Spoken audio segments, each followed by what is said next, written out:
উপস্থিত সম্মানিত মুসল্লিয়ান ইকরাম,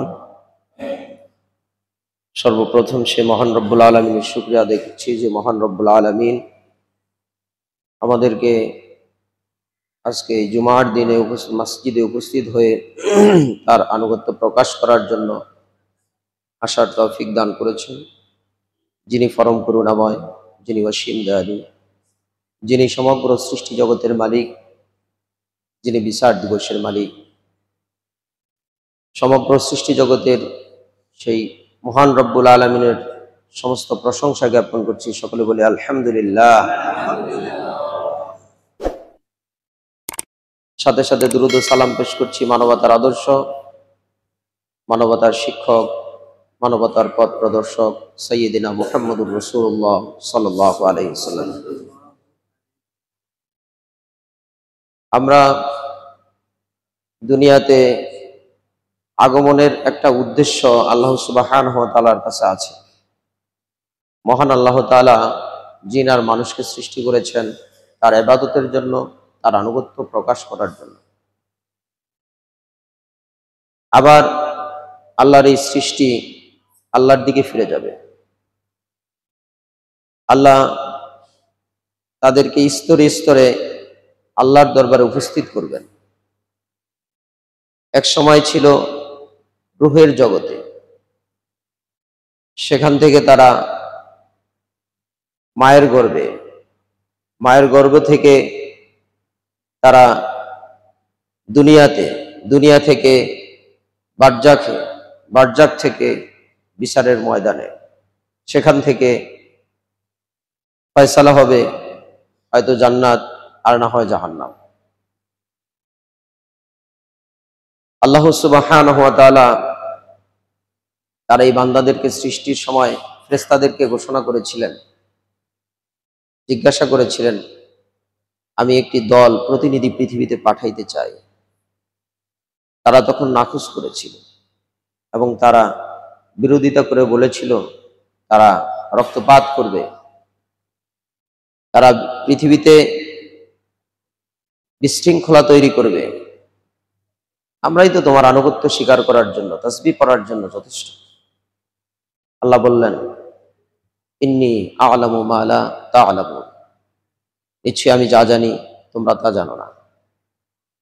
আল্লাহ সূরা জারিয়ার মধ্যে ঘোষণা করে বলেছেন, ওমা খালাকতুল জিন্না ওয়াল ইনসা ইল্লা লিয়াবুদুন, আমি জিন আর মানুষকে সৃষ্টি করেছি আমার ইবাদতের জন্য, আনুগত্য প্রকাশ করার জন্য, দাসত্ব স্বীকার করবে।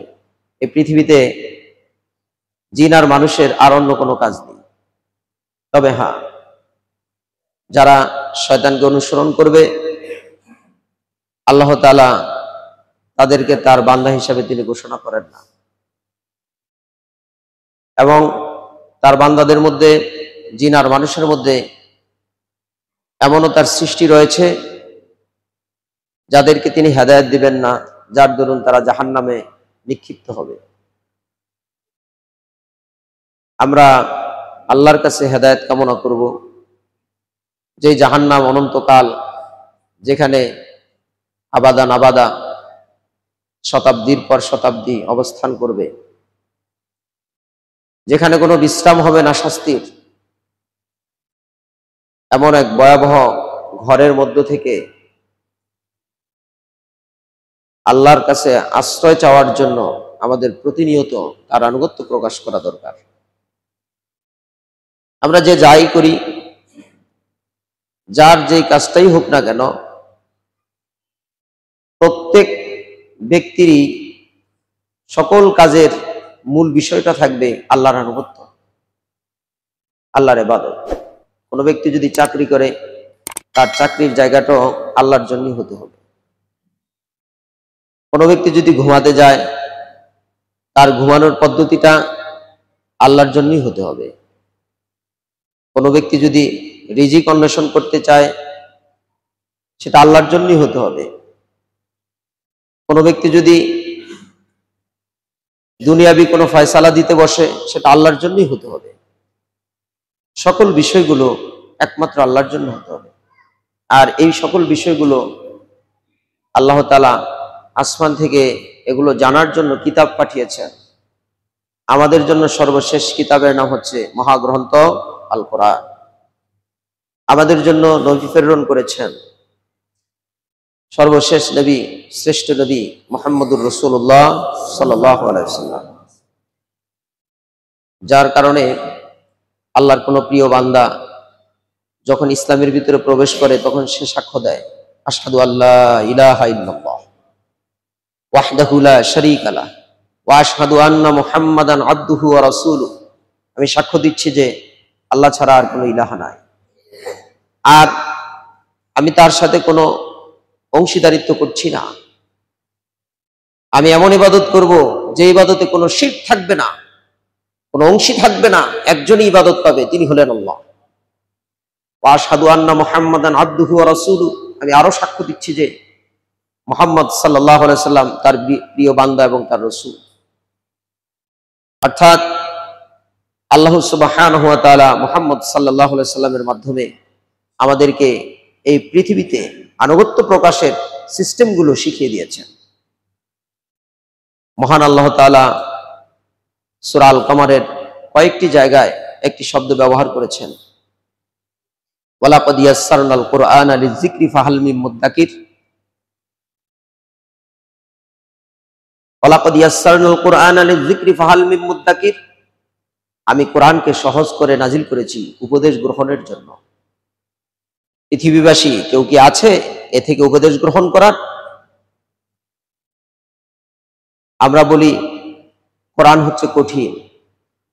আমাদের আলেম সমাজ আমাদেরকে ভয় দেখায়, এই কোরআন আমরা যদি পড়ি বুঝবো না, শিখলে বা বুঝতে হলে আলেমের কাছে বসতে হবে। তখন আমরা কি করি? ভয়ের কারণে এই কোরআন নিয়ে গবেষণাও করি না, বসিও না, পড়িও না, কারণ যদি ভুল হয়।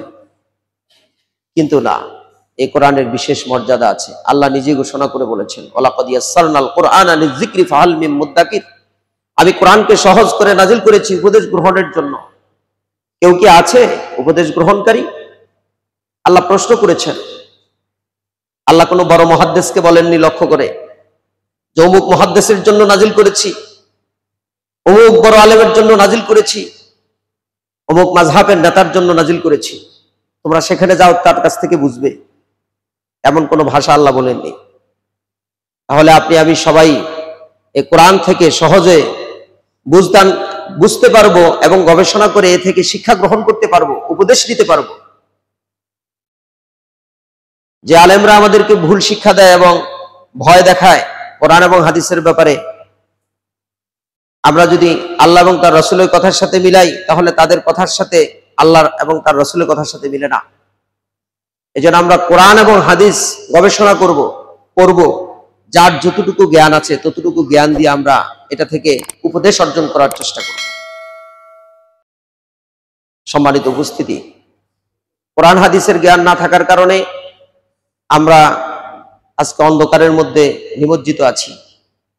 যা জাহিলিয়াতের যুগে, বর্বরতার যুগে সেই সময়ের লোকেরা কিতাব, আল্লাহর দেওয়া নাজিলকৃত কিতাবকে তারা যখন ভুলে গিয়েছে, যখন সেগুলো থেকে দূরে সরে এসেছে, তখন তাদের উপর যেমন অন্ধকার নেমে এসেছে, আমাদের আজকের অবস্থা এরকম।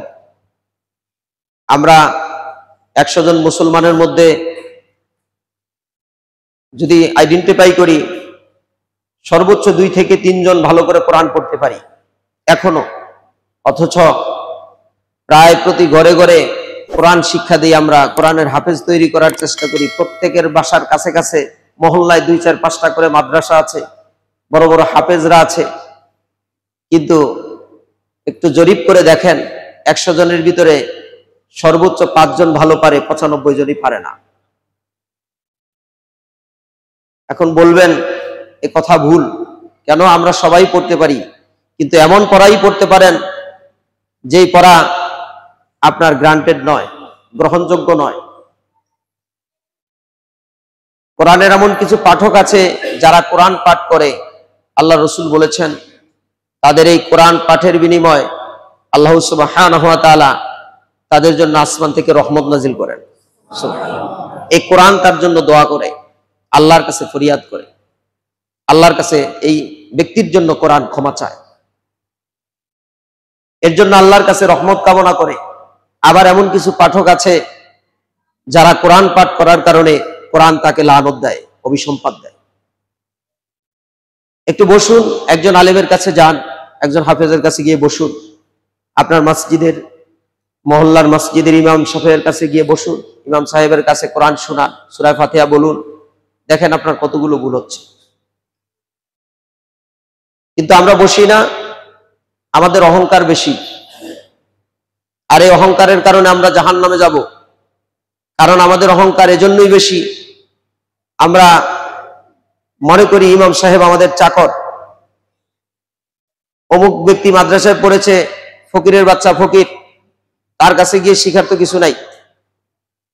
হুজুরের সবসময় আমার কাছে এসে হাত পাতে, তার কাছে যে কোরআন শিখবো কেমন দেখা যায়। ইমাম সাহেব আমাদের টাকায় চলে, আমাদের টাকায় বেতন দেই আমরা, ইমাম সাহেবের কাছে গিয়ে ছোট হব কেন? আমি কথাটা বলেছি, কথাটা প্রত্যেকের মনের ভিতরে একটু নিয়ে গবেষণা করুন যে আসলে কথাটা কি এরকম হচ্ছে কিনা। আমাদের এই অহংকারগুলোর কারণে কোনো না কোনো একটা বিষয়ের দিকে বিবেচনা করে আমরা কোরআন হাদিস থেকে দূরে আছি। আলেমের কাছে বসি না, আলেম আছে, মাদ্রাসা আছে, হাফেজ আছে, প্রত্যেক মহল্লা মহল্লা মসজিদ আছে, কিন্তু আমাদের এলেম নাই। এগুলো হওয়ার কারণ এই প্রতিষ্ঠানগুলোর লক্ষ্য উদ্দেশ্য এটা যে বান্দা এখান থেকে এলেম শিখবে, পরিশুদ্ধ হবে, তার সমাজকে পরিবর্তন করবে, ইসলামের জন্য সে সামনের দিকে অগ্রসর হবে। দুঃখজনক ব্যাপার, আমরা এগুলোকে আমাদের ব্যবসায়িক কেন্দ্র অথবা বরত্বের জায়গা তৈরি করে নিই। আমাদের এগুলো থেকে ফিরে আসতে হবে। এজন্য আমরা আজকে মুহাম্মদ সাল্লাল্লাহু আলাইহি সাল্লামকে অনুসরণ করা শিখতে পারি নাই, আল্লাহর আনুগত্য প্রকাশ করতে পারি না। কিন্তু আমরা ব্যক্তিগতভাবে, আমরা জন্মসূত্রে আমরা মুসলমান। সম্মানিত উপস্থিতি, মনে কষ্ট নেবেন না, একটু গবেষণা করুন, আসুন আপনি নিজেকে সংশোধন করুন। আমি এটাই চাই, যেমনটা মুহাম্মদ সাল্লাল্লাহু আলাইহি সাল্লাম তার সাহাবীদের ক্ষেত্রে বলেছিলেন, তাদেরকে যেমন ভাবে অন্ধকার থেকে এনে আলোর রাস্তা দেখিয়ে জান্নাতের দিকে ধাবিত করেছেন, মাঝে মধ্যে তাদের কাছে শক্ত ভাষা ব্যবহার করেছেন, আমি সেটাই আপনাদের মাঝে বলতে চাই। আপনারা প্রত্যেকেই প্রত্যেকের পরকালে গিয়ে জবাব দিবেন, এজন্য প্রত্যেকেই প্রস্তুতি গ্রহণ করুন। আল্লাহ সুবহানাহু ওয়া তাআলা 33 নং সূরা আল আহজাবের 36 নং আয়াতের মধ্যে ঘোষণা করে বলেছেন, ওমা কানা লিমুমিনিন ওয়ালা মুমিনাতিন ইযা কাদাল্লাহু ওয়া রাসূলুহু আমরান আইয়াকুনা লাহুমুল খিয়ারাতু মিন আমরিহিম। কোন মুমিন পুরুষ কিংবা কোন মুমিনা নারীর পক্ষে কখনো এটা সম্ভব হতে পারে না, আল্লাহ এবং তার রাসূলের নির্দেশনার উপর নতুন কোন নির্দেশনা তারা তৈরি করবে, কল্যাণকর মনে করে, ভালো মনে করে, ইবাদত মনে করে, সওয়াবের উদ্দেশ্যে এমন কোনো কিছু তারা তৈরি করতে পারে না। আল্লাহ এবং তার রাসূল যা নির্দেশনা দিয়েছেন ওটার উপরেই তারা থাকতে হবে, তার বাহিরে নতুন কোনো কিছু তারা তৈরি করতে পারে না। ওমান ইয়াসিল্লাহু ওয়া রাসূলাহু ফাকাদ দাল্লা দালালাম মুবিনা। যে ব্যক্তি আল্লাহ এবং তার রাসূলের উপর নতুন করে কোনো কিছু তৈরি করবে, যে ব্যক্তি আল্লাহ এবং তার রাসূলকে অমান্য করে চলে, আল্লাহ তাআলা বলেন সে সুস্পষ্ট পথভ্রষ্টতার মধ্যে পতিত হয়ে যায়, সে স্পষ্ট পথভ্রষ্ট। তাহলে আপনার কোরআনের জ্ঞান নাই, হাদিসের জ্ঞান নাই, আপনি ভুল ইবাদত করছেন, নতুন করে ইবাদত বানাচ্ছেন যেটা কোরআন হাদিসের সাথে মিলে না, অথবা কোন একজন অজ্ঞ ব্যক্তি আপনাকে এটা শিক্ষা দিয়েছে যা কোরআন হাদিসের সাথে মিলে না, তাহলে আপনি পথভ্রষ্ট, আপনার এই ইবাদত কোনো কাজে আসবে না। আল্লাহ বলেছেন, আল্লাহ রাব্বুল আলামিন 4 নং সূরা আন-নিসা 80 নং আয়াতে মহান আল্লাহ তাআলা আরো বলেন, মান ইউতি'ir রাসূলা ফাকাদ আতা আল্লাহ ওয়া মান তাওয়াল্লা ফামা আরসালনাকা আলাইহিম হাফিযা। যে ব্যক্তি আল্লাহর আনুগত্য, আল্লাহর রাসূলের আনুগত্য করলো, মান ইউতি'ir রাসূল, যে ব্যক্তি রাসূলের আনুগত্য করলো, ফাকাদ আতা আল্লাহ, সে আল্লাহরই আনুগত্য করলো। যে রাসূলকে অনুসরণ করলো সে আল্লাহকে অনুসরণ করলো। এখন রাসূল সাল্লাল্লাহু আলাইহি ওয়াসাল্লাম কিভাবে সালাত পড়েছে, কিভাবে সিয়াম রেখেছে, কিভাবে সমাজ পরিচালনা করেছে, কিভাবে সংসার পরিচালনা করেছে, কিভাবে বিচার ফয়সালা করেছিল, এগুলো মুহাম্মদ সাল্লাল্লাহু আলাইহি সাল্লামের আদর্শ থেকে যদি শিক্ষা না পাই, তাহলে অন্য ভুল একটা শিক্ষা গ্রহণ করে যদি আমরা করতে থাকি, তাহলে আমরা রাসূলকে অনুসরণ না করার কারণে আমরা আল্লাহকে অনুসরণ করলাম না। আল্লাহ এই জন্যই বলেছেন, মাইয়ুতি'র রাসূলা ফাকাদ আতা আল্লাহ, যে ব্যক্তি আল্লাহর রাসূলের অনুসরণ করে, ফাকাদ আতা আল্লাহ, সে আল্লাহরই অনুসরণ করলো। আমান তাওয়াল্লা ফামা আরসালনাকা আলাইহিম হাফিযা, আর যে ব্যক্তি মুখকে ফিরিয়ে নেয়, মুখকে বাঁকা করে নেয়, কোরআনের কথা শুনলে তার ভালো লাগে নাই, হাদিসের ফয়সালাটা তার ভালো লাগে না, এই হাদিস অনুযায়ী তার ইবাদত করাটা পছন্দ হয় নাই, আল্লাহ বলেন তার জন্য আমি তোমাকে সংরক্ষণকারী হিসাবে, তাকে রক্ষা করবে হেফাজতকারী হিসাবে আমি তোমাকে পাঠাই নাই। আল্লাহ পাঠাইলেন কেন? মুহাম্মদ সাল্লাল্লাহু আলাইহি সাল্লামকে সূরা আল গাশিয়ার মধ্যে ঘোষণা করে বলেন, আল্লাহ রাব্বুল আলামিন বলেন, ফাযাক্কির, তুমি উপদেশ দিতে থাকো, ইন্নামা আনতা মুযাক্কির, ইন্নামা আনতা মুযাক্কির, নিশ্চয়ই তুমি একজন শুধুমাত্র উপদেশদাতা, তুমি উপদেশ দিবা, তুমি উপদেশ দিতে থাকো, ফাযাক্কির, তুমি উপদেশ দাও। আল্লাহ রাসূলকে নির্দেশনা দিয়েছেন,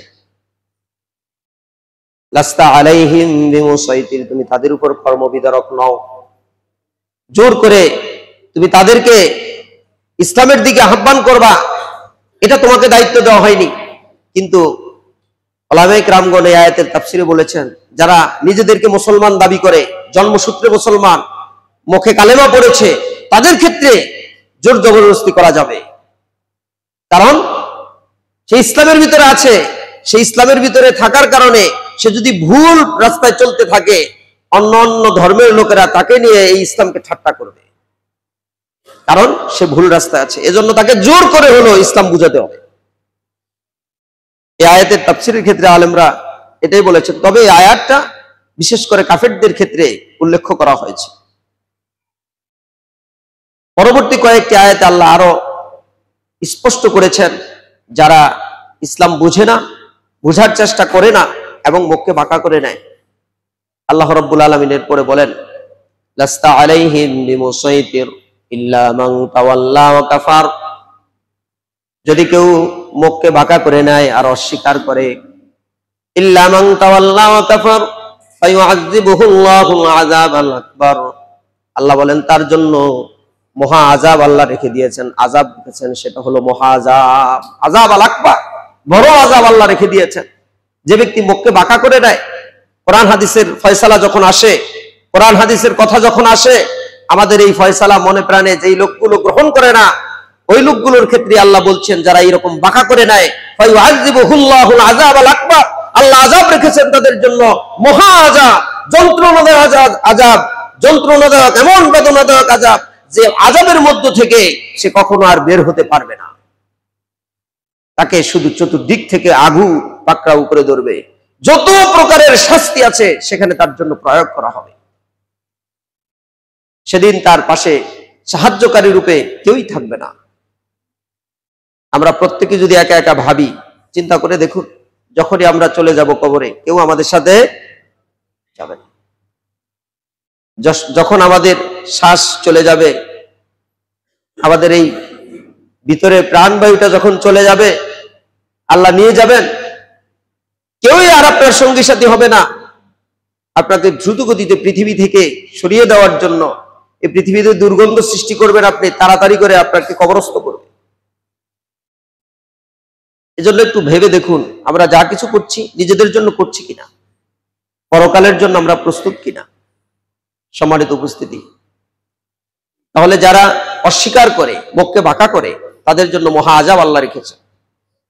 তাহলে মুহাম্মদ সাল্লাল্লাহু আলাইহি সাল্লামের দায়িত্ব ছিল উপদেশের বাণীগুলো পৌঁছে দেওয়া। আল্লাহ সুবহানাহু ওয়া তাআলা 28 নং সূরা আল কাসাস 50 নং আয়াতের মধ্যে ঘোষণা করে আরো বলেন, ফাইল্লাম ইয়াস্তাজিবু লাকা ফা'লাম আন্নামা ইয়াত্তাবিউনা আহওয়াআহুম, ফাইল্লাম ইয়াস্তাজিবু লাকা, তারা যদি তোমার আহ্বানে সাড়া না দেয়, ফা'লাম আন্নামা ইয়াত্তাবিউনা আহওয়াআহুম, তাহলে তুমি জেনে রাখবা তারা নিজেদের খেয়াল খুশির উপর অনুসরণ করে। তুমি যে কোরআন হাদিস তোমাকে দিয়েছি, তোমার কাছে যা প্রেরণ করেছি, নাজিল করেছি আসমান থেকে, এই বিষয়ের প্রতি যদি তারা সাড়া না দেয়, এগুলোর উপরে যদি তারা আমল না করে, এগুলো দিয়ে যদি তাদের ইবাদত না হয়, তাদের জীবন পদ্ধতি যদি এগুলোর উপরে না থাকে, তাহলে তুমি জানবা তারা নিজেরা নিজেদের খেয়াল খুশির উপরে ইবাদত করে। যে ব্যক্তি কোরআন হাদিসের ফয়সালা ছাড়া ইবাদত করে, সে ব্যক্তি নিজের খেয়াল খুশির উপরে ইবাদত করে। কারণ আসমান থেকে প্রত্যেকটি ইবাদতের সমাধান আল্লাহ দিয়ে দিয়েছে।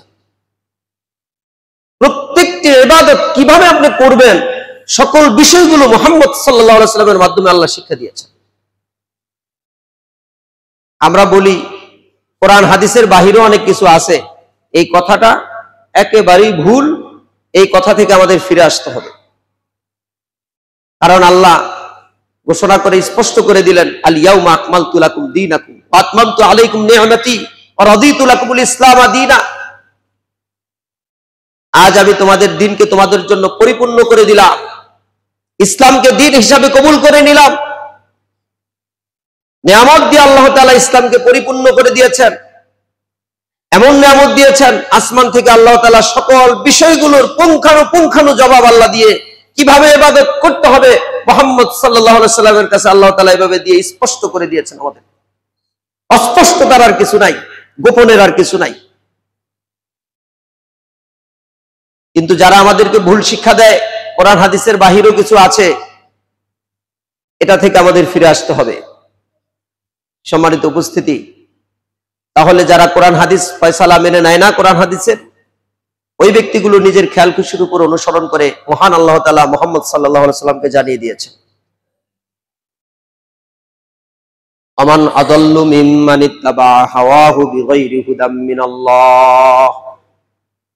আল্লাহ রাব্বুল আলামিন বলেন, যে ব্যক্তি আল্লাহ এবং আল্লাহর ফয়সালা ব্যতীত আল্লাহ তাআলা যা নাজিল করেছেন আল্লাহর ওই নির্দেশনার ব্যতি রেখে নিজের খেয়াল খুশির উপর অনুসরণ করে, তার চেয়ে পথভ্রষ্ট আর কে হতে পারে?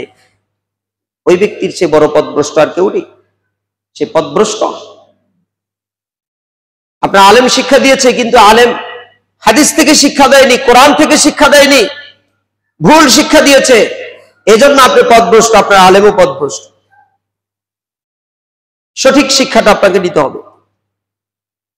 এ ব্যাপারে আল্লাহ অনেক আলোচনা পেশ করেছে।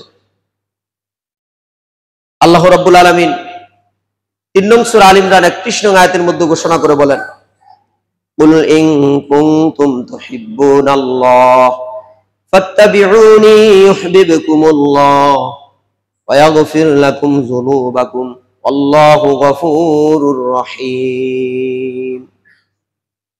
আল্লাহ রাব্বুল আলামিন বলেন, আপনি বলুন, কুল হে নবী আপনি বলুন, ইন কুনতুম তুহিব্বুনাল্লাহ, যদি তারা আল্লাহকে ভালোবাসতে চায়, আল্লাহর ভালোবাসা অর্জন করতে চায়, ফাত্তাবিউনি, তাহলে তারা যেন আমাকে অনুসরণ করে, আপনাকে যেন তারা অনুসরণ করে। আপনি বলুন, ফাত্তাবিউনি, তারা যেন আমাকে অনুসরণ করে। ইউহিব্বুকুমুল্লাহ ওয়া ইয়াগফির লাকুম যুনুবাকুম আল্লাহু গফুরুর রহিম। আর আল্লাহ ওই ব্যক্তির সকল পাপগুলো ক্ষমা করে দিবে। আল্লাহ ওই ব্যক্তিকে ভালোবাসবেন এবং তাদের পাপগুলো ক্ষমা করে দিবেন। আর আল্লাহ ক্ষমাশীল, পরম করুণাময়। কি করলে? মুহাম্মদ সাল্লাল্লাহু আলাইহি সাল্লামকে যদি কেউ অনুসরণ করে, তাহলে আল্লাহ তাআলা ইউহিব্বুকুমুল্লাহ, আল্লাহ তাকে ভালোবাসবেন, ওয়া ইয়াগফির লাকুম যুনুবাকুম, আল্লাহ তাদের পাপসমূহ ক্ষমা করে দিবেন। আল্লাহু গফুরুর রহিম, তিনি ক্ষমাশীল, তিনি পরম করুণাময়, তিনি ক্ষমা করতে প্রস্তুত, তিনি অনুগ্রহ করতে প্রস্তুত। শুধুমাত্র আমাদের চাইতে হবে। তাহলে এই আয়াত দ্বারা প্রমাণিত হয় যে মুহাম্মদ সাল্লাল্লাহু আলাইহি সাল্লামের অনুসরণ ব্যতীত আমাদের আর কোনো রাস্তা নেই। আল্লাহ রাব্বুল আলামিন ৩৩ নং সূরা আল আহজাব ২১ নং আয়াতের মধ্যে ঘোষণা করে আরো বলেন, লাকাদ কানা লাকুম ফি রাসূলিল্লাহি উসওয়াতুন হাসানাতুল লিমান কানা ইয়ারজুল্লাহ ওয়াল ইয়াউমাল আখির ওয়া যাকারাল্লাহা কাসীরা। লাকাদ কানা লাকুম ফি রাসূলিল্লাহি উসওয়াতুন হাসানাহ, আল্লাহ রাব্বুল আলামিন মুহাম্মদ সাল্লাল্লাহু আলাইহি সাল্লামের চরিত্রের সার্টিফিকেট দিয়েছেন। আল্লাহ রাব্বুল আলামিন বলেন, যে ব্যক্তি আল্লাহ এবং আখিরাতের প্রতি বিশ্বাস রাখে এবং আল্লাহকে অধিক পরিমাণে স্মরণ করে, ওই ব্যক্তির জন্য মুহাম্মদ সাল্লাল্লাহু আলাইহি সাল্লামের আদর্শের মধ্যেই তার জন্য উত্তম আদর্শ রয়েছে। ওই ব্যক্তির জন্য মুহাম্মদ সাল্লাল্লাহু আলাইহি সাল্লামের আদর্শের মধ্যেই উত্তম আদর্শ রয়েছে, অর্থাৎ রাসূল সাল্লাল্লাহু আলাইহি সাল্লামের আদর্শই তার জন্য উত্তম আদর্শ। যে ব্যক্তি আল্লাহর প্রতি বিশ্বাস রাখে, যে ব্যক্তি আখিরাতের প্রতি বিশ্বাস রাখে, যে ব্যক্তি আল্লাহকে অধিক পরিমাণে স্মরণ করে, আল্লাহর ইবাদত করে, সকল বিষয় আল্লাহ তাআলার জিকির করে, ওই ব্যক্তির আদর্শটা হলো মুহাম্মদ সাল্লাল্লাহু আলাইহি সাল্লামের যে আদর্শ, এই আদর্শটা তার জন্য সর্বোত্তম আদর্শ, অর্থাৎ মুহাম্মদ সাল্লাল্লাহু আলাইহি সাল্লামের উত্তম আদর্শের উপরে আর কোন আদর্শ হতে পারে না। লাকাদ কানা লাকুম ফি রাসূলিল্লাহি উসওয়াতুন হাসানাহ। তাহলে মুহাম্মদ সাল্লাল্লাহু আলাইহি সাল্লাম এমন এক ব্যক্তি যার আদর্শের, যার চরিত্রের সার্টিফিকেট স্বয়ং মহান আল্লাহ তাআলা দিয়েছে। সুবহানাল্লাহ। আমরা এমন এক নেতার অনুসরণ করি, আমরা এমন এক নেতার আনুগত্য প্রকাশ করি যার সার্টিফিকেট আসমান থেকে দেওয়া হয়েছে। সুবহানাল্লাহ। আমরা এর জন্য আনন্দিত, গর্বিত। কিন্তু আমরা যদি তাকে অনুসরণ না করি, আমাদের জন্য ভয়ঙ্কর বিপদ রয়েছে। আল্লাহ রাব্বুল আলামিন সূরা আল হাশর ৫৯ নং সূরা এর ৭ নং আয়াতের মধ্যে ঘোষণা করে বলেন, ওয়ামা আতাকুমুর রাসূলু ফাখুযুহু ওয়ামা নাহাকুম আনহু ফান্তাহু ওয়াত্তাকুল্লাহ ইন্নাল্লাহা শাদীদুল ইকাব। ওয়ামা আতাকুমুর রাসূলু ফাখুযুহু, রাসূল তোমাদেরকে যা নির্দেশনা দিয়েছে, রাসূল তোমাদেরকে যা কিছু নির্দেশনা দেয় তা তোমরা গ্রহণ করে নাও, আর রাসূল তোমাদেরকে যা কিছু থেকে নিষেধ করে তা তোমরা বর্জন করে দাও। ওমা আতাকুমুর রাসূলু ফাখুযুহু, তোমরা ওটা গ্রহণ করো। ওমা আতাকুমুর রাসূলু ফাখুযুহু ওমা নাহাকুম আনহু ফান্তাহু, রাসূল তোমাদেরকে যা নিষেধ করে তা তোমরা বর্জন করে দাও। আত্তাকুল্লাহ, আর তোমরা আল্লাহকে ভয় করো। ইন্নাল্লাহা শাদীদুল ইকাব, নিশ্চয়ই আল্লাহ শাস্তি দানে সবচাইতে বেশি কঠোর, তার মতো শাস্তি আর কেউ দিতে পারে না। আল্লাহ যাকে পাকড়াও করবে তার মতো ধরা আর কেউ ধরতে পারবে না, তার মতো শাস্তি আর কেউ দিতে পারবে না। আল্লাহ অত্র আয়াতের প্রথমে বলছেন, রাসূল যা তোমাদেরকে দেয়, যা কিছু নির্দেশনা দেয় তা তোমরা গ্রহণ করে নাও, যা কিছু তিনি নিষেধ করে তা তোমরা বর্জন করে দাও। ওয়াত্তাকুল্লাহ, তোমরা আল্লাহকে ভয় করো, আল্লাহকে ভয় করো। ইন্নাল্লাহা শাদীদুল ইকাব, নিশ্চয়ই তিনি শাস্তিদানের সবচেয়ে বেশি কঠোর। এটা দ্বারা বিশেষ একটি মেসেজ হলো এই, যারা রাসূলের আদেশকে আদেশ হিসেবে মেনে নেয় না, রাসূলের নিষেধকে নিষেধ হিসেবে মেনে নেয় না, তাদের জন্য ভয়ঙ্কর আযাব রয়েছে, কঠিন শাস্তি আল্লাহ তাদের জন্য রেখে দিয়েছে। আল্লাহকে ভয় করুন। আমাদের মাযহাবকে অনুসরণ করলে চলবে না, আমাদের পীরকে অনুসরণ করলে চলবে না, যারা ভুল রাস্তা দেখায় তাদের অনুসরণ করলে চলবে না। আমাদের অনুসরণ করতে হবে আল্লাহ এবং তার রাসূল আমাদেরকে যা দিয়েছেন এটাই। সম্মানিত উপস্থিতি, আল্লাহ সুবহানাহু ওয়া তাআলা ৭২ নং সূরা আল জিনের ২৩ নং আয়াতের মধ্যে ভয়াবহ শাস্তির কথা উল্লেখ করেছেন। ওয়া ইয়াসিল্লাহা ওয়া রাসূলাহু ফাইন্না লাহু নার জাহান্নাম খালিদিনা ফিহা আবাদা। মহান আল্লাহ তাআলা বলেন, যে ব্যক্তি আল্লাহ এবং তার রাসূলকে অমান্য করে চলে, ফাইন্না লাহু নার জাহান্নাম, আমি তাকে জাহান্নামে নিক্ষেপ করব, তার জন্য জাহান্নাম রয়েছে, খালিদিনা ফিহা আবাদা, আর সে সেখানে অনন্তকাল পর্যন্ত থাকবে, চিরকাল পর্যন্ত থাকবে, আর কখনো এই জাহান্নামীকে জাহান্নাম থেকে বের করা হবে না। আমরা নিজেদেরকে দাবি করি মুসলমান, লা ইলাহা ইল্লাল্লাহ একবার পড়েছি, আমরা একদিন জান্নাতে যাব। কিন্তু আপনি লা ইলাহা ইল্লাল্লাহ পড়েছেন, কিন্তু এই লা ইলাহা ইল্লাল্লাহর মর্তবা আপনি বুঝেননি, এজন্য মুহাম্মদ সাল্লাল্লাহু আলাইহি সাল্লামকে আপনি অনুসরণ করেননি, আর সেই কারণে আপনাকে জাহান্নামে দেওয়া হবে, আর জাহান্নামে দিলে ওই জাহান্নাম থেকে আর আপনাকে বের করা হবে না। এটাই বুঝতে হবে। এই আয়াত দিয়ে স্পষ্ট আমাদের কাছে এটা, যে কালেমা পড়লেই চলবে না, মুহাম্মদ সাল্লাল্লাহু আলাইহি সাল্লামকে অনুসরণ করতে হবে। আল্লাহর দেওয়া কিতাব, মহাগ্রন্থ আল কোরআনকে অনুসরণ করতে হবে। দুইটা কথা আল্লাহ বলেছেন, ওমা ইয়াসিল্লাহা ওয়া রাসূলাহু আল্লাহ এবং তার রসুল, এই দুইটা যারা অমান্য করে, অমান্য করা, আপনি রসুলকে রসুল স্বীকার করেন কিন্তু রসুলের হাদিস আপনি মানতে বাধ্য নয়, নিজেকে এই হাদিস থেকে সরিয়ে রাখেন, আপনি নিজেকে বলেন যে না আমার এই হাদিসটা ঠিক আছে, হাদিস ঠিক আছে, কিন্তু এটা আমি আমার মাযহাবের কারণে বা আমার ইমাম এটা করে না, আমার বড় হুজুর এটা করে না, বা আমি অমুক হুজুরের অনুসরণ করি সেটা করে না, সেটা বলে নাই, সুতরাং আমি এটা করব না। নাউজুবিল্লাহ। এটাই আপনার জাহান্নামে যাওয়ার কারণ। আলেমের সাথে হাদিসের এবং কোরআনের যদি মিল থাকে তাহলে মেনে নেবেন, হাদিস এবং কোরআনের মিল যদি না থাকে ওই আলেমের কথা মেনে নেওয়া যাবে না, ওই আলেমের কথা মেনে নেওয়া যাবে না, বিরত থাকতে হবে। কেন বিরত থাকবেন? কারণ আছে।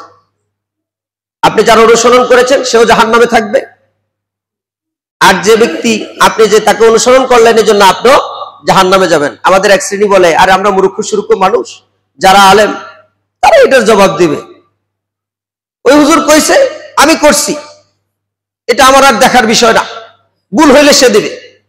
কেমন দেওয়া দিবে?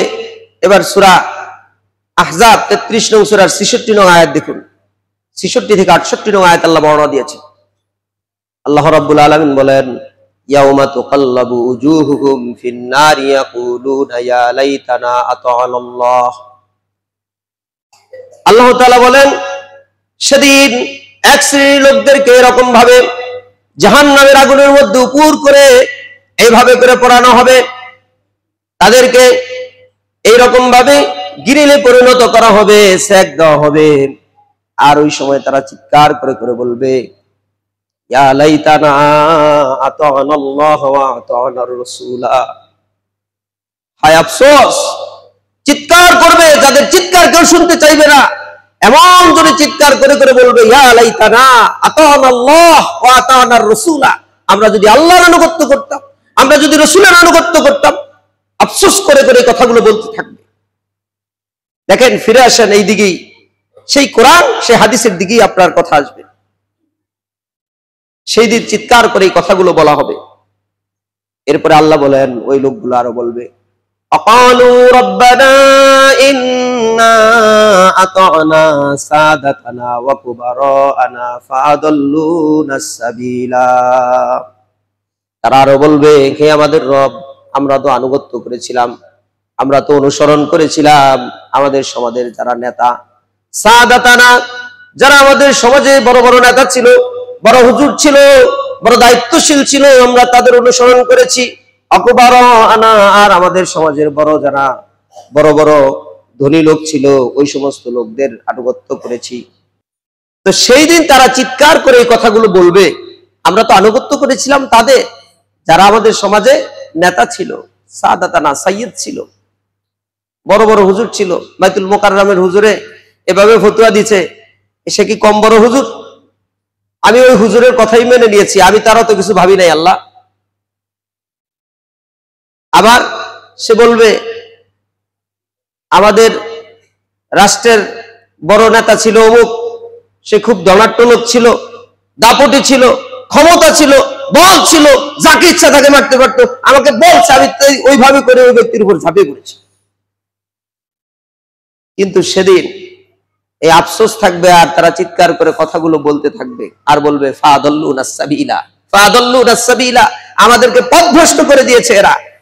রব্বানা আতিহিম দিফাইনি মিনাল আযাব, হে আমাদের রব, আজকে তুমি তাদেরকে দ্বিগুণ আযাব দান করো, ওয়ালানাহুম লানান কাবীরা, তাদেরকে মহা অভিসম্পদ দান করে দাও, বড় লানত দাও। কিন্তু সেদিন এই চিৎকারগুলো কোনো কাজে আসবে না। এবার আপনি বলবেন যে আমি হুজুরে যা কইছে তাই আমি মেনে নিয়েছি, হুজুরের হবে, আমার কোনো সমস্যা নেই। বাঁচতে পারবেন? বাঁচা যাবে? অত্র আয়াত বলে বাঁচতে পারবেন না।